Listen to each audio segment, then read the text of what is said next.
পানির তলায় উড়ছে পাখি, শিকার করছে মাছ। শুনতে কিছুটা অবিশ্বাস্য মনে হলেও আমাদের চারপাশেই রয়েছে এমন অদ্ভুত সব পাখি।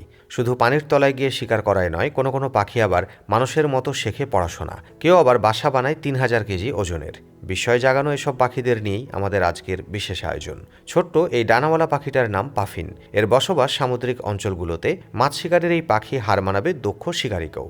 পাফিন পাখি নিয়ে দীর্ঘ গবেষণা দেখা গেছে যে পাফিনের ডানাগুলো ছোট হলেও পাখনার পরিচালন ক্ষমতা খুব বেশি, তাই ওড়ার ক্ষেত্রে বেশ পারদর্শী। প্রতি মিনিটে প্রায় ৪০০ বার ডানা ঝাপটায় এবং ঘন্টায় ৮৮ কিলোমিটার গতিতে চলতে পারে। বসন্তের গ্রীষ্মে লাখ লাখ পাফিন দল বেঁধে যখন উড়ে বেড়ায় তখন ঢেকে যায় নীলাকাশ। শুধু তাই নয়, পানিতে ডুব সাঁতারেও সমান পটু পাফিন। পানির উপর থেকে মাছ দেখলেই ঝাঁপিয়ে পড়ে। ঠোঁটের সাহায্যে দক্ষভাবে মাছ শিকার করতে ওস্তাদ পাফিন। শিকার ধরতে কখনো এরা ডুব দিয়ে ২০০ ফুট পানির নিচেও চলে যেতে পারে। একেবারে এরা ১২ থেকে ২০টি মাছ শিকার করলেও আকারে বড় পাফিন ৭০টি মাছও একেবারে শিকার করতে পারে। বাবুই পাখিকে বলা হয় পাখিদের ইঞ্জিনিয়ার। বিস্ময় জাগানো বাসা বানাতে বাবুই পাখির গোত্রভুক্তদের রয়েছে বেশ নামডাক। এদেরই একজাত সোশ্যাল ওয়েভার। আফ্রিকা মহাদেশের এই পাখিটি আকারে খুব বেশি বড় না হলেও এরা বাসা বানায় দানব আকৃতির। এই বাসার ওজন কখনো কখনো ৩ টনও ছাড়িয়ে যায়। শত শত পাখি এই বিরাট কলোনিতে থাকে। প্রজন্মের পর প্রজন্ম ধরে একই গাছে এমন পাখি নিবাস চালু থাকে। কোনো কোনো বাসার বয়স তো ১০০ বছর পার করেও ফেলে। এবার বলবো বিশ্বের সবচেয়ে ভয়ঙ্কর পাখির কথা। এই পাখির নাম ক্যাসোয়ারি। ভয়ঙ্কর এই পাখিকে বলা হয় আধুনিক যুগের ডাইনোসর।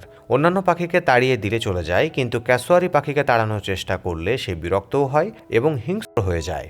মরণ থাবা দিয়ে তবেই সে ক্ষান্ত হয়। সর্বোচ্চ ৫০ কিলোমিটার গতিসম্পন্ন এই পাখিটি ৩ কিলোমিটার দৌড়ে গিয়ে আক্রমণ, কিংবা সাঁতরে গিয়ে আক্রমণ, কিংবা মাটি থেকে ৬ থেকে ৭ ফুট উপরে লাফিয়ে আক্রমণ করার রেকর্ডও আছে। এদের পায়ের জোর অত্যন্ত বেশি। এদের আঙুলে ধারালো নখর থাকে, যা দিয়ে তারা মানুষের পেট ফুঁড়ে দেওয়ার ক্ষমতা রাখে। এদের জোরালো লাথি খেয়ে অনেক আদিবাসী মারা গেছে বলেও শোনা যায়। যদিও মানুষের উপরে হামলার ঘটনা অত্যন্ত বিরল, সময়ের বিবর্তনে মানুষ অনেক প্রাণীকেই পোষ মানিয়েছে। জীবাশ্ম থেকে প্রমাণ পাওয়া যায় প্রায় ১৮,০০০ বছর আগেও মানুষ ক্যাসোয়ারি পাখি পুষেছিল। রিপোর্ট অনুযায়ী মানুষ টিয়া, পায়রা এবং মুরগির আগেও খাঁচায় ক্যাসোয়ারির মতো হিংস্র পাখি ধরে রেখেছিল। বিস্ময় জাগানো পাখির তালিকায় রয়েছে কবুতরের নামও। বিজ্ঞানীদের দাবি কবুতর টাচ স্ক্রিন ব্যবহার করতে পারে, এমনকি মানুষের মতো মনে রাখতে পারে ৫০টিরও বেশি শব্দ। হাজার হাজার বছর আগেও চিঠি আদান প্রদানে কবুতরের ব্যবহারের কথা জানা যায় বিশ্বের অনেক অঞ্চলের ইতিহাসেই। খুব বেশি দিন নয়, রাশিয়ার সাথে যুক্তরাষ্ট্রের স্নায়ুযুদ্ধ চলাকালীন মার্কিন গোয়েন্দা সংস্থা সিআইএ গুপ্তচর হিসেবে কবুতর ব্যবহার করেছে। ১৯৭৬ সালের একটি নথি অনুযায়ী লেনিনগ্রাদের কাছে রাশিয়ার সবচাইতে শক্তিশালী সাবমেরিন তৈরি করত এমন একটি বন্দরকে নির্বাচিত করা হয়েছিল গুপ্তচর কবুতরের মিশনের জন্য। তবে সব জাতের কবুতর দিয়ে পুলিশি কাজ করা যায় না। শুধুমাত্র বেলজিয়াম হোমার ব্যবহার করা হয় যোগাযোগের মাধ্যম হিসেবে।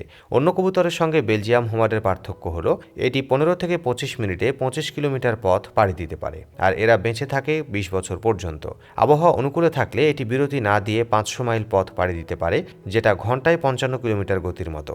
৬ সপ্তাহ বয়স থেকেই কবুতরগুলোর প্রশিক্ষণ শুরু হয়। কনস্টেবল প্রশিক্ষকদের তারা কণ্ঠস্বর দিয়ে চিনে নিতে পারে।